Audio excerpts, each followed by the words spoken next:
Buenas noches con todos. Chicos, el día de hoy tenemos nuestra tercera ponencia del curso, bueno, de la segunda edición del Cajas Club. Vamos a contar con la participación del doctor Cristian Díaz Vélez, que es nuestro asesor. Y este día vamos a hacer dos ponencias. La primera es el diseño de estudios, pruebas diagnósticas, y la segunda es de índices de validez de pruebas diagnósticas. Entonces, le doy pase al doctor y bueno, gracias por haber aceptado dar estas ponencias.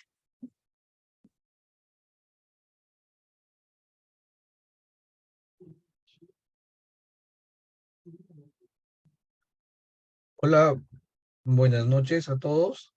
Voy a compartir mi pantalla. Un momento, por favor. ¿Me habilitan para compartir la pantalla? Sí, doctor, ya está como anfitrión.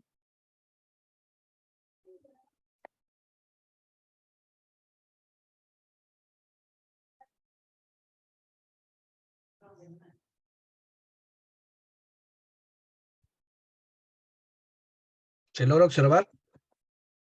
Sí, doctor.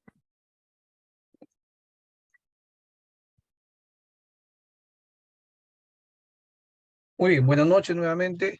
Eh, Gracias por la invitación. Tuve un poco el retraso, a veces el tráfico acá en Lima es un poco complicado. Pero bueno, el tema de hablar sobre lo que son pruebas diagnósticas, creo que es parte del día a día, cuando trabajamos, cuando vemos una patología o cuando pedimos un examen de laboratorio, no solamente el momento de haberlo pedido, sino también el momento de que vamos a pedir. A la hora que estemos pensando en qué prueba pedir para confirmar algo, por ejemplo, ahorita el tema de dengue en todo el país, ¿qué prueba debemos pedir? Hay pruebas de NC1, hay pruebas de IgM, IgG, pruebas IFI, pues, pruebas moleculares, eh, hay varios tipos de pruebas, varias metodologías, entonces cuál es la validez que podría tener estas pruebas. Obviamente vamos a encontrar artículos, pero hay que saber interpretar esta información con una adecuada lectura crítica. En toda población, es una población hipotética, ¿no? Voy a empezar con unos primeros conceptos básicos para luego ir excluyendo en lo que son los demás indicadores de pruebas o en estudios de pruebas diagnósticas. En una población hipotética, supongamos que acá tenemos 100 personas, donde los círculos blancos son las personas sanas y los círculos que tienen negros son las personas que están enfermas, ¿no? Están un poco más oscuros.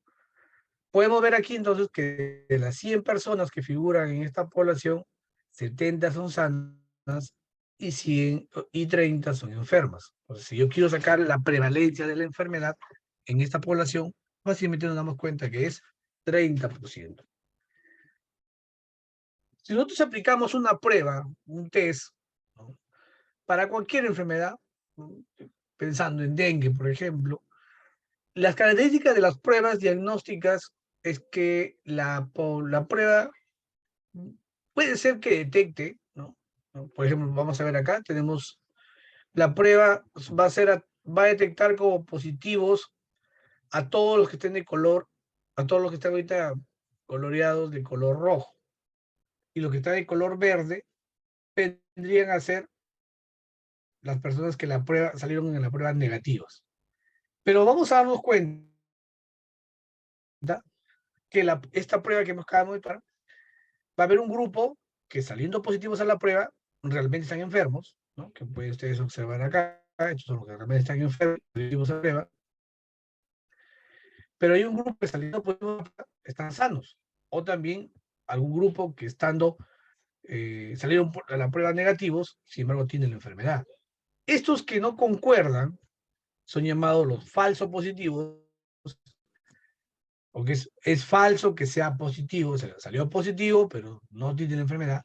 Y estos son los falsos negativos, porque es falso de que estén sanos,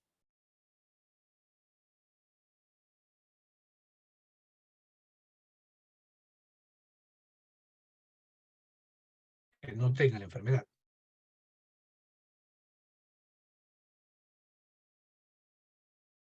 de 30 o de las 30 personas. No están enfermas. Bueno, esas personas enfermas se identifican normalmente con el gol estándar, ¿no? Hay un gol estándar para identificar y ese se asume que es el que realmente que te discierne entre lo que es el enfermo, el sano o el que es que tiene la enfermedad. Y este test es el que estamos probando, ¿no? Estamos diciendo. Este test ha identificado correctamente a 24 de las 30 personas que tienen la enfermedad. Y así nosotros podemos siempre armar un cuadro de 2x2 de pruebas diagnósticas, en donde ustedes pueden ver acá en la parte de la columna de enfermos, columna de sanos, pero columna de enfermos dicho con la prueba de oro, una prueba de oro. Si vamos a hablar de una prueba de oro o prueba estándar, por ejemplo, podríamos decir que en el cáncer es la anatomía patológica. Y, por ejemplo, las pruebas que están en estudio, podría ser la mamografía, una ecografía mamaria, eh, una tomografía mamaria, ¿no? Que son pruebas, pero que no son pruebas consideradas gol estándar. Vamos a tener este escenario de una casilla de 4x4, donde cuando los valores A, B, C y D, el A serían los verdaderos positivos, ¿no? Porque tendríamos los que salen positivos en el test, pero verdaderamente tienen enfermedad. Los que están ubicados en la letra D serían los verdaderos negativos, porque salieron negativos al test y realmente no tienen la enfermedad. Sin embargo, los valores B y C, ahí tendríamos a los falsos positivos y los falsos negativos, ¿no? Así la distribución en un cuadro o una tabla de 2x2 para prueba diagnóstica. Y aquí podemos nosotros entonces desprender los diferentes indicadores que tenemos. Sensibilidad, por ejemplo. ¿Qué cosa es la sensibilidad? La sensibilidad mide la capacidad que tiene un test de poder identificar correctamente los enfermos en una población de enfermos. Es decir, la capacidad de identificar a los enfermos. ¿Cuáles son los enfermos? Todos los enfermos vienen a ser, según la tabla, A más C. Todos los enfermos son A más C. Pero el test solamente los ha identificado a los que tienen capacidad de enfermar, son capaces de identificar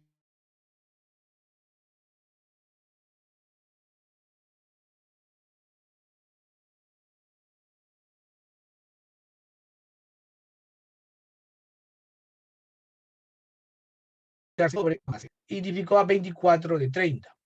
24 de 30 es igual a 80%. Entonces, este test tiene un 80% de sensibilidad.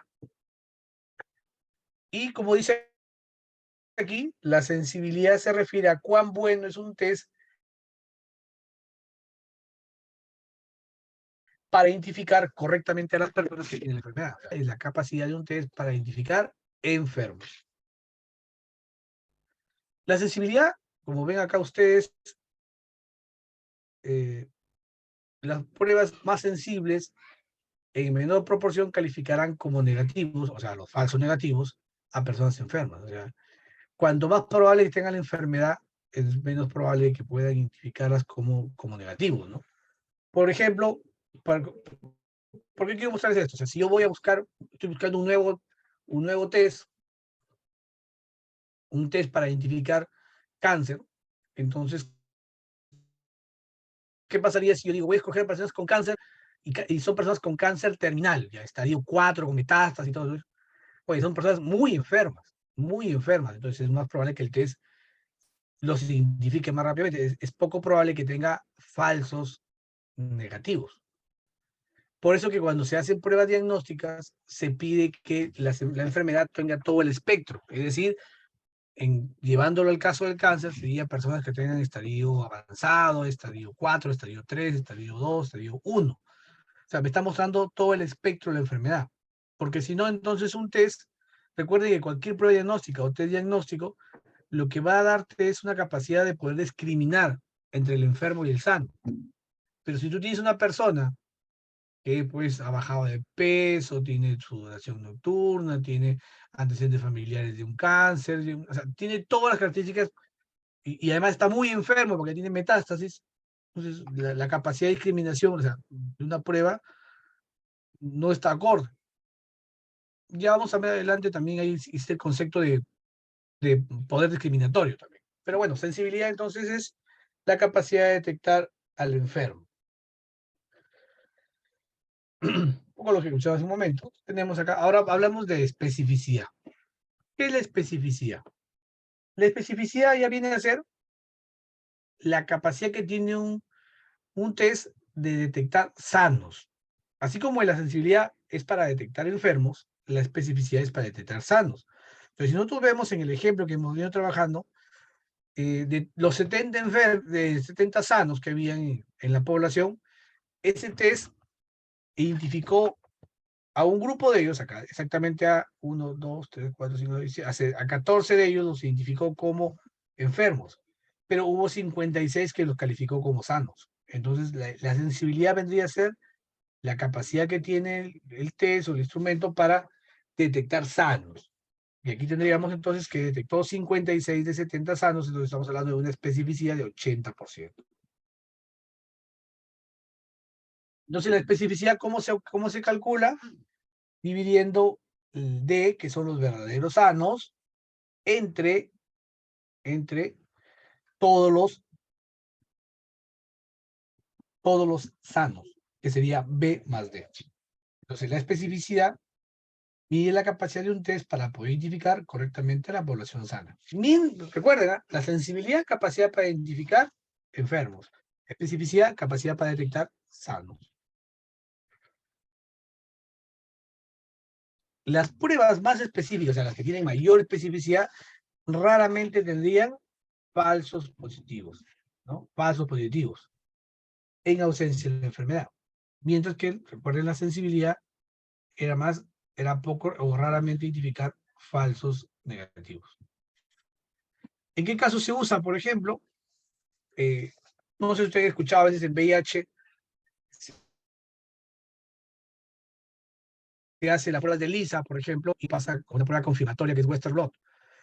Por ejemplo, Western blot es una prueba que se usa con relativa frecuencia eh, para confirmar el diagnóstico de los pacientes que salgan con pruebas ELISA para VIH en forma positiva, ¿no? Entonces, es para confirmar diagnósticos. Entonces, ¿para qué se usa esto? Justamente se usan en enfermedades que pueden ser muy catastróficas, enfermedades donde el tratamiento puede ser muy catastrófico. Imagínense a alguien diagnosticarlo de cáncer sin una prueba que no es un gol estándar. Imagínate luego hacer radiación, hacer quimioterapia a una persona y después decir, ¿sabe qué? Nos equivocamos, no era cáncer. Entonces, en realidad es muy importante tener justamente esta prueba confirmatoria. Las pruebas confirmatorias o las pruebas diagnósticas, siempre hay este tema de el paradigma de la prueba diagnóstica ideal. Algunos dirían, sí, pero debe tener alta sensibilidad y alta especificidad. Bueno, en realidad es complicado lograr que una prueba tenga ambas cosas. Lo que se busca es un término medio en donde tengamos sensibilidad y especificidad, pero también mucho depende de qué estamos buscando. ¿Qué estamos buscando? No es lo mismo que tú pidas una prueba, porque sabes que este paciente tiene una alta sospecha que tenga la enfermedad. Otra cosa es que tú digas, por ejemplo, estás en un consultorio de salud ocupacional y vienen unas personas a hacer un chequeo rutinario, ¿no? Entonces, ¿tú qué vas a pedir? Probablemente no estés pidiendo pruebas mucho más específicas, probablemente, ¿no? El uso de pruebas, y esto es importante que ustedes lo sepan, cuando yo voy a escoger una prueba para ver cuál prueba escojo para tomarle a mi paciente, me baso en qué? En la sensibilidad y la especificidad. Si yo creo que mi paciente tiene una alta chance de tener la enfermedad, es una prueba sensible, ¿no? Si es menos chances, puede ser una prueba específica, o puede ser que la prueba específica sea más prueba confirmatoria. Pero imaginemos que ya le tomaron la prueba. Salió que es una prueba NS1 para dengue positiva. Como ya salió el resultado, tú dices, bueno, la sensibilidad del NS1 es de 85%, entonces tienes 85% de probabilidades de tener el dengue. No, eso no es correcto. Uno para escoger la prueba, la característica de las pruebas es saber su sensibilidad y su especificidad. Eso es para escogerlas. Pero cuando ya tienes el resultado, para interpretarlas necesitas los valores predictivos. El valor predictivo, y vamos a ver, ¿qué cosa es un valor predictivo? Si nos volvemos a la población de estudio que estamos teniendo, entonces yo diría, a ver, de todos esos que salieron positivos con el test, que son todos esos que están en rosado, que son 38, ¿cuántos realmente eran positivos en ese grupo de 38 que salieron positivos? 24 de los 38 realmente tienen la enfermedad. Entonces, podríamos decir entonces que 24 de 38, que es el 63%. ¿Eso qué me quiere decir? Eso sería el porcentaje de resultados que fueron correctamente positivos dentro de los cuántos dentro de los que salieron positivos, cuántos realmente tienen la enfermedad. En este caso hablamos de 63%. Esto es llamado el valor predictivo positivo. ¿Cómo se calcula entonces el valor predictivo positivo? El valor predictivo positivo es los verdaderos positivos, que sería A, ya no sobre los enfermos, porque ya no me interesan enfermos, me interesan acá saber sobre los que salieron positivos. O sea, cuántos de todos los positivos, cuántos eran realmente verdaderos positivos. Y ahí ustedes pueden ver A sobre A más B. Y el valor predictivo negativo viene a ser cuando los resultados son correctamente colocados como negativos. Es decir, son sanos y la prueba me dijo que estaban sanos. O sea, mientras que el valor predictivo positivo estaba la población positiva, ¿cuántos de ellos realmente tenían positivo el test, ¿no? O tienen la enfermedad. El valor predictivo negativo, podemos ver acá entonces ¿cuántos fueron negativos realmente? Son 56. 56, ¿ya? De los 62 que realmente son negativos. Entonces hablaríamos ahí de un 90% de valor predictivo negativo. ¿Cómo se calcula el valor predictivo negativo? B sobre C más D. Ahí está, B sobre la suma de ambos, C más D.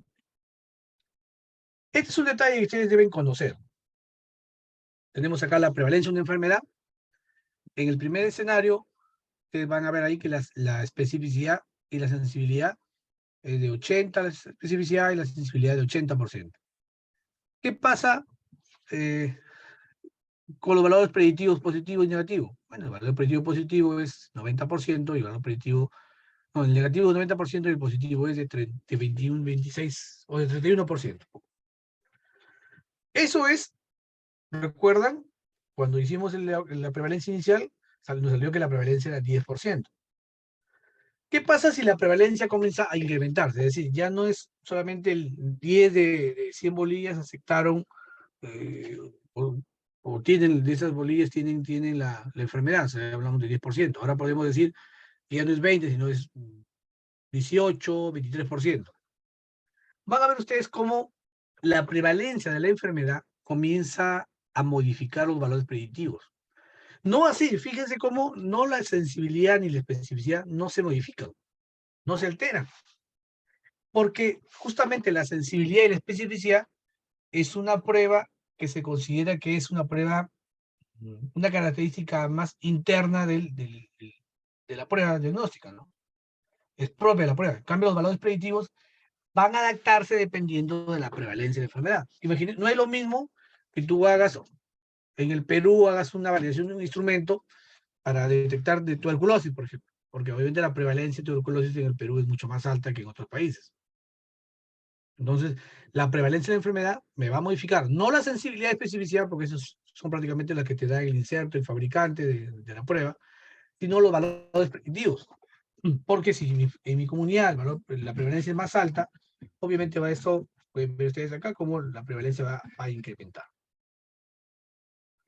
Igual acá, ¿cuáles son los resultados? Tenemos además algunos detalles, como por ejemplo el likelihood ratio o el cociente de probabilidades, ¿no? Razón de probabilidades o cociente de probabilidades también. Y ahí, ¿qué es el LR positivo? No es más que la sensibilidad sobre 1 menos especificidad. Y el LR negativo, cociente de probabilidad negativo, es 1 menos sensibilidad sobre especificidad. Esas son las fórmulas que se deben usar. Como lo dije al inicio, una prueba diagnóstica tiene que tener la capacidad de poder discernir. O sea, este es el umbral del diagnóstico de la enfermedad. Imaginemos desde el umbral de que el paciente está sano, no tiene nada, no tiene un síntoma, pero quizás tiene por ahí la enfermedad, hasta en los casos mucho más evidentes, que tienen todos los signos diagnósticos, más aún tienen pruebas preliminares, ¿no? Pruebas no estandarizadas que salen positivos. Bien, es difícil decir dónde quiero que esté mi prueba diagnóstica, ¿no? Lo único que debemos buscar es que sea por encima del umbral diagnóstico, ¿no? Y buscando siempre un manejo que permita que la prueba se pueda usar en esta población, ¿no? Existen hasta algunas fórmulas para poder convertirla con los OX, ¿no? Y bueno, el nomograma de Fagan, que es este nomograma de Fagan permite estimar en los postes una probabilidad de pretest y el R dado, ¿no? ¿Qué es el R? Bueno, el de probabilidades que dije hace un momento. El nomograma de Fagan, si tú ven, en la parte izquierda eh, está la valoración pretest, el leucorotio está en la valoración, está en medio, y luego la valoración post-test, ¿no? Se hace una extensión de esa línea y esas dos líneas para poder ser interpretadas. Pero en general, los cocientes de probabilidades, ya sea el positivo o el negativo, si es positivo, tiene rara vez relevante con el menos de 2, y bueno, con el más de 10 sí, como sería completamente concluyente, ¿no?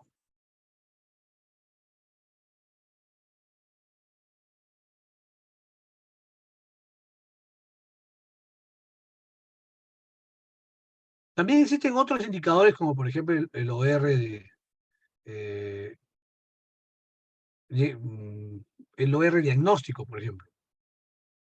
¿Qué es el OR diagnóstico? El OR diagnóstico no es más que el cociente de probabilidades positivo sobre el cociente de probabilidades negativo. Nada más. Se divide cociente de probabilidades positivo, o el LR, que también significa lo mismo, el positivo sobre el negativo. ¿Qué significa?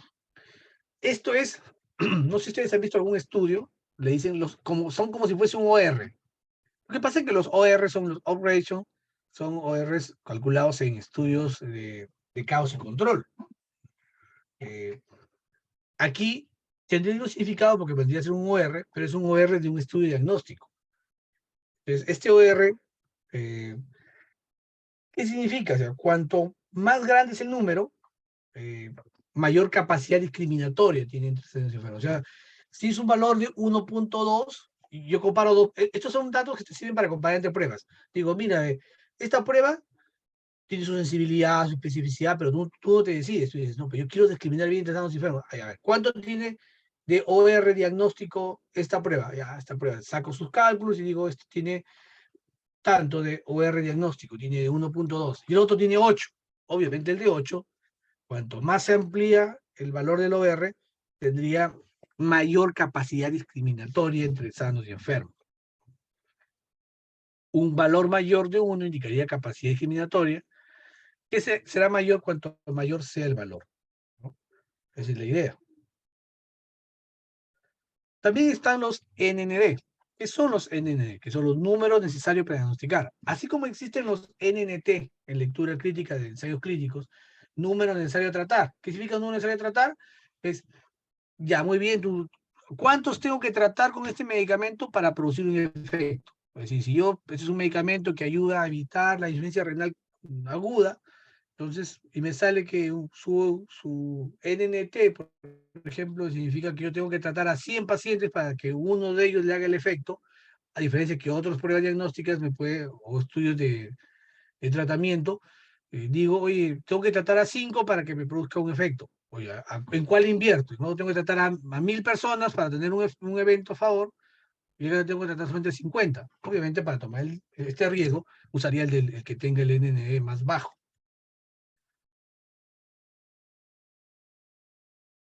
También tenemos el número de pacientes para diagnosticar mal. O sea, también pasa esto, ¿no? Una cosa es diagnosticar bien y otra cosa también es diagnosticarlo mal. ¿Por qué es muy importante saber cuándo diagnosticamos mal?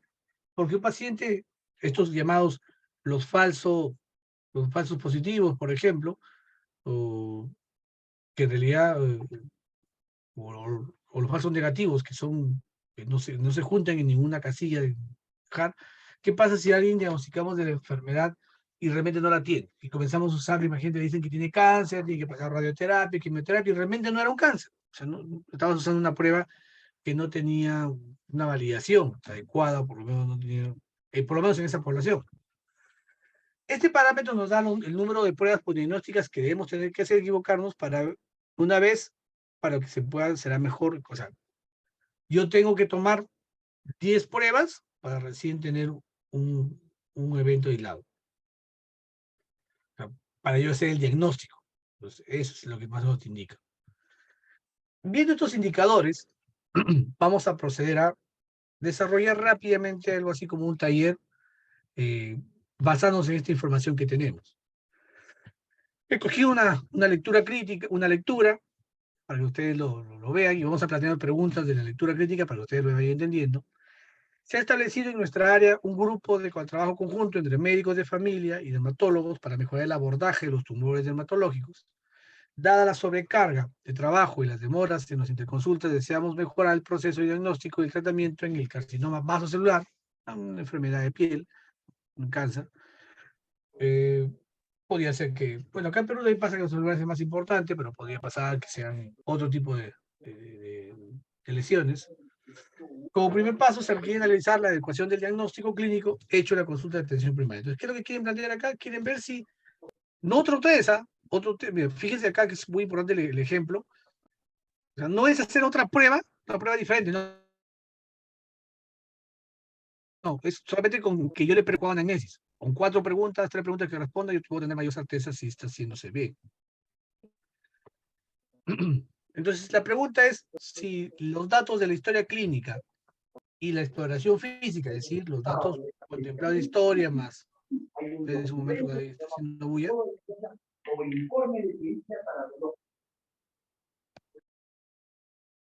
Ya lo apagué. La historia clínica y la exploración física de la consulta de atención primaria son una adecuada prueba para establecer un diagnóstico de sospecha de carcinoma celular. Es decir, si los datos de historia clínica y la exploración física que hace será suficiente información para que un médico de atención primaria pueda hacer el diagnóstico de carcinoma vasocelular. Entonces, viendo el artículo, está acá, dimos una leída. Entonces, cuando uno quiere hacer una lectura crítica de diagnóstico, tenemos un primer punto que evaluar. Primero, la validez interna que tenga el artículo.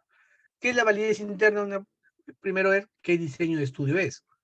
¿Son estudios de causa y control, estudios de corte o es un estudio transversal? En realidad puede sonar muy importante y muy bonito de tener diseños más complejos, sin embargo, el estudio que sea transversal es una buena prueba. ¿Por qué? Porque tú al ser transversal, tú recoges la información en un solo momento. Pero tú podrías estar disfrutando en este momento sabiendo tu esposa si tuvo una, o, o si tuvo al momento de recolectar la información se recolectó de la misma manera. Por ejemplo, yo diría, voy a ver si el paciente tiene cáncer, por ejemplo, de mama, que he dicho hace un momento. Entonces, habrá que ver si el momento de hacer la ecografía y luego tener la prueba diagnóstica con mamografía o la ecografía o lo que es la anatomía patológica, cuando tenemos el resultado, ¿no? La transversalidad significa que se ha hecho al mismo momento ambos aspectos. Otro aspecto importante, o sea, la simultaneidad se llama eso. Otro aspecto importante es la prueba de referencia, es decir, con quién me estoy comparando.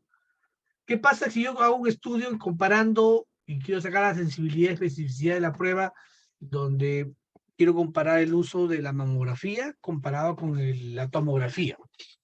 Ahí diría, pero ¿por qué hemos usado tomografías si la tomografía no es el gol estándar? El gol estándar hemos dicho que es anatomía patológica. Entonces, esto es muy importante aclararlo porque si yo hago una comparación entre dos pruebas diagnósticas o tres diagnósticos y no, ninguno de los dos es el gol estándar, lo que va a ocurrir es que lo que va a ocurrir aquí es que la información que yo tenga no va a ser una sensibilidad. Puede ser una prueba comparativa, ¿no? Una prueba comparativa que me va a dar información, la comparación entre los dos grupos o entre las dos pruebas, pero no va a ser un gol estándar porque ninguna de las dos es considerada una prueba gol estándar. Y eso pasa con frecuencia. Si ustedes van a buscar leen un artículo y dicen, oye, pero el gol estándar que he usado no es el correcto, o ese ya no es el gol estándar actual. Entonces, no hay más vuelta que darle. Ese estudio no lo sigamos leyendo, porque no nos va a dar sensibilidad y especificidad. Te dará un porcentaje de comparación, quizás saca capa o correlaciones, pero no es sensibilidad, no es especificidad. A pesar que lo calcula, algunos hasta lo calculan y todo, pero no tiene ningún significado porque no es un gol estándar. Entonces, para nosotros decir que un estudio de diagnóstico es válido, debo plantearme una primera pregunta, es si la comparación fue independiente y ciega, con una prueba de referencia. Primero ya hemos dicho que sea un gol estándar. Segundo, que sea independiente. ¿Qué significa eso? No sé, por mucho se ve esto, y eso es parte a veces de los protocolos de atención, ¿no? El paciente que sale mamografía positiva pasa luego a que le hagan ecografía. Si sale positiva la ecografía, pasa para que le hagan tomografía. Si tomografía sale positiva, pasa ahora sí a la anatomía patológica. La pregunta es, obviamente, los valores van a salir altísimos, porque imagínense, salió positivo a la mamografía, luego a la ecografía, luego a la tomografía, y a eso le tomas prueba. La pregunta es, ¿y los que salieron negativos salieron negativos en la mamografía? No les pasaste la siguiente etapa de ecografía. Y los que salieron negativos en ecografía, tampoco les pasaste esa tomografía. Entonces, deberíamos tener que un resultado no dependa del otro. Pues debería hacerse, a todo le hago mamografía y a todos les tomo la prueba. Entonces, ahí, en esas condiciones, eso se llama comparación independiente. Lo otro también es que sea con la prueba de referencia, que hemos dicho, ¿no? Cegada, que no se sepa uno del otro. En este, en este estudio que había mencionado, este estudio que ustedes ven acá es una revisión sistemática que habla sobre datos, sobre pruebas diagnósticas. Por ejemplo, muestra cuál es el mejor diseño. El diseño que menos variabilidad tiene sus ORs obtenidos, sus R de diagnóstico, o sea, los OR de discriminación. Les dije hace un momento, van a ver ustedes ahí, que son los estudios justamente transversales, ¿no? Esto ya he mencionado. El segundo punto para evaluar la validez de un estudio es ver el espectro de los pacientes. Les mencioné hace un momento. ¿Qué pasa si yo tengo personas muy enfermas o muy sanas?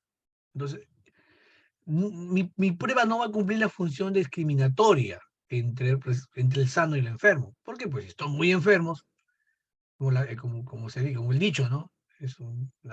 Tiene 4 patitas, ladra, tiene orejas, tiene una cola, pues es perro, pues. Entonces, ¿por qué hay que darle más vueltas? Justamente la función de una prueba diagnóstica no es identificar solamente en los muy enfermos. Obviamente, quizás tú me dices, no, pero en los que son fase 4 yo quiero discriminar si tiene para identificar tempranamente si tienen este gen. Ah, bueno, es otra cosa, pero para hacer el diagnóstico probablemente no sirva. Entonces, nuestra muestra debe ser de un espectro amplio, buscar que sean de todo el espectro de la enfermedad o del evento de interés que estamos buscando. Como les había dicho, hay que evaluar si influyó el resultado de la prueba del estudio en la realización del estándar. Es decir, bueno, si solamente le estoy tomando la prueba estándar, si salió positivo a la tomografía, y yo entre la tomografía se la tomé y salió positiva a la ecografía, y si salió positivo a la ecografía, solamente a los que salieron con resonancia magnética positiva. Entonces, que no dependa uno del otro, que se haga en forma independiente. Por ejemplo, en este estudio, que se había mencionado el ejemplo en la parte de atención primaria, era un estudio, buscaba la utilidad del ecógrafo, de la ecografía del calcáneo en el diagnóstico de osteoporosis postmenopáusica. El patrón elegido era, pues, obviamente, DEXA de cabeza femoral. En las mujeres lo hacían en mujeres con valores muy bajos en la prueba del estudio. Por lo tanto, en esos casos lo que va a hacer es que se pierdan mucho los falsos negativos. O sea, ¿qué pasa si salió negativo en la mamografía? Salió negativo. Muy bien, salió negativo. Pero como, entonces no les tomo prueba, ¿no? ¿Y qué pasa si esos negativos sean unos positivos? ¿Recuerdan que teníamos también falsos negativos? Ya, entonces, al hacer esta evaluación previa, lo que va a hacer es eliminar los falsos negativos. Otro aspecto importante en una prueba diagnóstica es ver su reproducibilidad. Es decir, en el artículo tienen que decirme detalladamente cómo la hago la prueba. Por ejemplo, te diría, ya, vamos a tomar biopsia. Ya. ¿Cómo lo vamos a hacer la biopsia? ¿En dónde la voy a tomar? ¿Qué cantidad? Puede ser con técnica radiada, o sea, tengo que tomar en un radio de cuántas muestras, porque no voy a solamente hacer una pieza de patología, no, puede ser varias.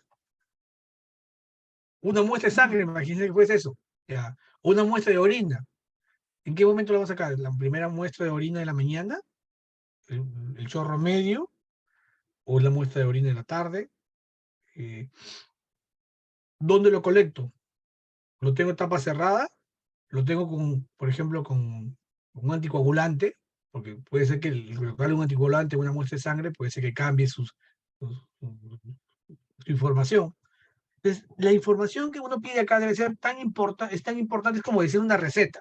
Si a mí no me dice exactamente cómo lo debo tomar, o la prueba, no me da información suficiente, ¿no?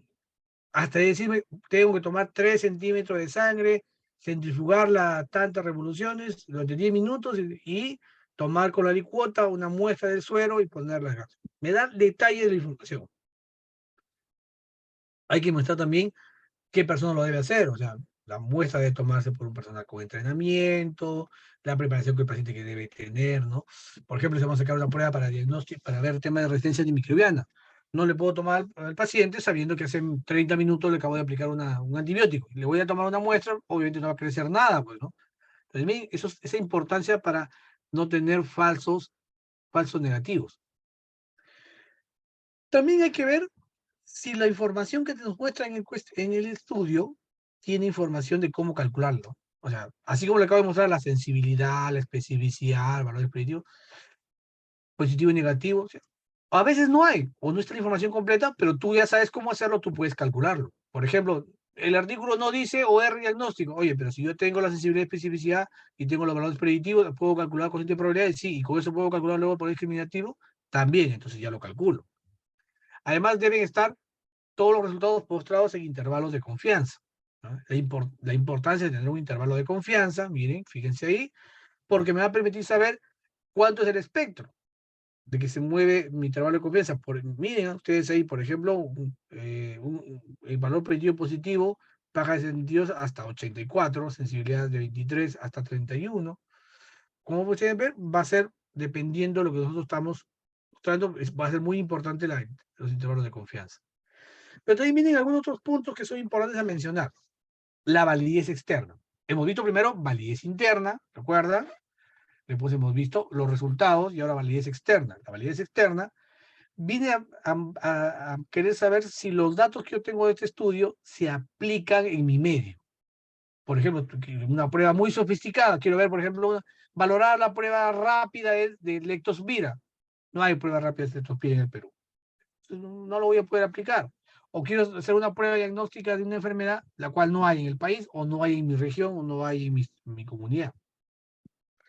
Eso se llama también la aplicabilidad de la prueba del paciente, desde los efectos adversos que pueda tener, las molestias que le pueda originar, ¿no? Y además, ¿qué se desprende de esta prueba? O sea, porque imaginemos que una prueba me sale positiva, entonces la positiva, ¿qué significa? Bueno, tiene sensibilidad de 52%, especificidad de tanto, valor predictivo positivo de 48. Oye, esta prueba no me dice nada, porque casi siempre me manda el término medio. Entonces, ¿qué vas a hacer? No tomo ninguna decisión. Entonces, no es una prueba que me permita modificar algo. O sea, al menos, oye, ¿sabes qué? Rótale el antibiótico, agrégale un analgésico, haz eso. O sea, me permite a mí tomar un campo de acción. Eso ya tiene una validez externa, porque significa que va a poder ser usada para tomar decisiones.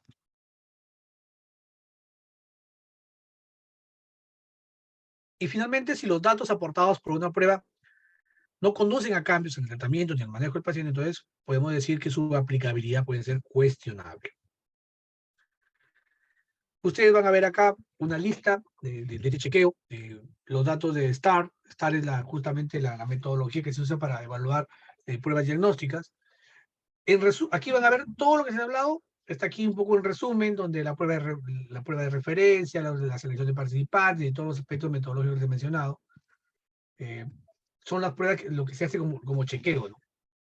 En resumen, las nuevas pruebas diagnósticas deben ser siempre validadas en estudios que las comparen con pruebas de referencia. Es importante, un patrón de oro, el patrón de oro o el estándar.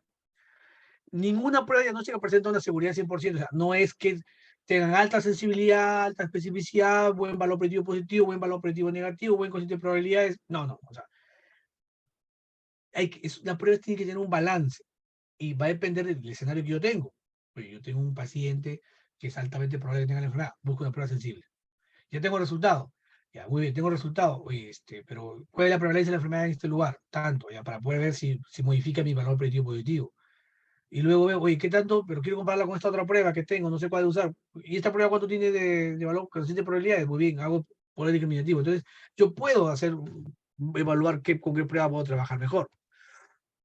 Una prueba diagnóstica es válida si detecta muchos casos con alteraciones, con alteración, por ejemplo, sensibilidad alta, excluye a muchos casos sin la alteración, especificidad alta, resulta positivo, presenta una alta probabilidad de presencia de alteración, o sea, tiene un valor positivo muy alto, y el resultado negativo presenta una alta probabilidad de que ausencia de alteración, o sea, no tal es negativo, no tiene la enfermedad.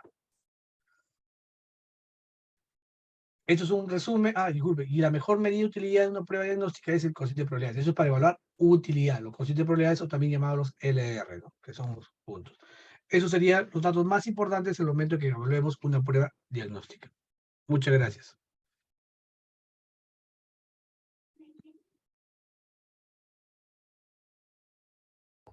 Gracias, doctor, por la presentación.